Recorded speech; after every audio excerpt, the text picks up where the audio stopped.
I'm Alessandra Barrett, Senior Content Editor for JOC, and I'm in our 2019 Inland Distribution Conference with Adam Roth. Great to have you here again, Adam. Always good to be here, Alessandra. So you bring the real estate perspective to these shows. What are you hearing? Well, there's a lot of stuff coming out of this show, actually, as early as this morning, as recent as this morning. Transportation is such a big driver on real estate that I found whatever they're complaining about, whatever they're talking about these shows, inevitably affects real estate. Actually, we call it the rule of 1.5. It hits real estate about a year and a half later is when it impacts our industry sector.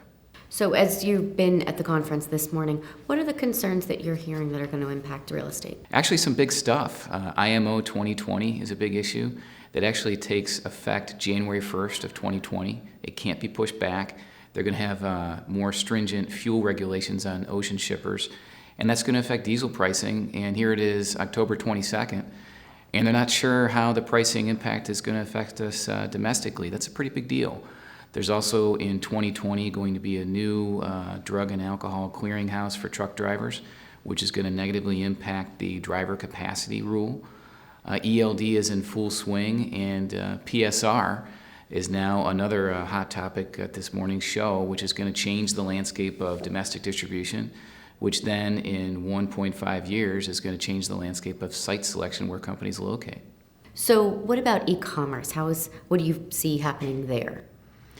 A lot. There was a 3PL we recently did a large transaction with, a lease, that was very confident in saying there's 2 to 3 years left in build-up supply for the e-commerce sector. In other words, keep building distribution buildings. You have 2 to 3 years left to fulfill the capacity required for e-commerce in our country, which I thought was pretty interesting.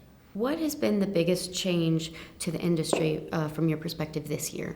I'd say the capital coming into real estate. We're all kind of holding our breath for the downturn. It just hasn't come.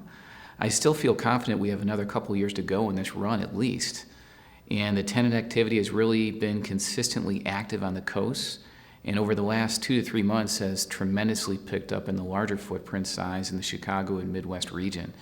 So we're still pretty bullish on the real estate market, and we still think we have good life left to go, a good run left to go. It's interesting that some folks continue to kind of hold their breath, but it's been and continues to be good news. Well, it's always great to sit down with you. Thanks for taking the time today. Thanks again, Alessandra. I've been speaking with Adam Roth of NAI Global.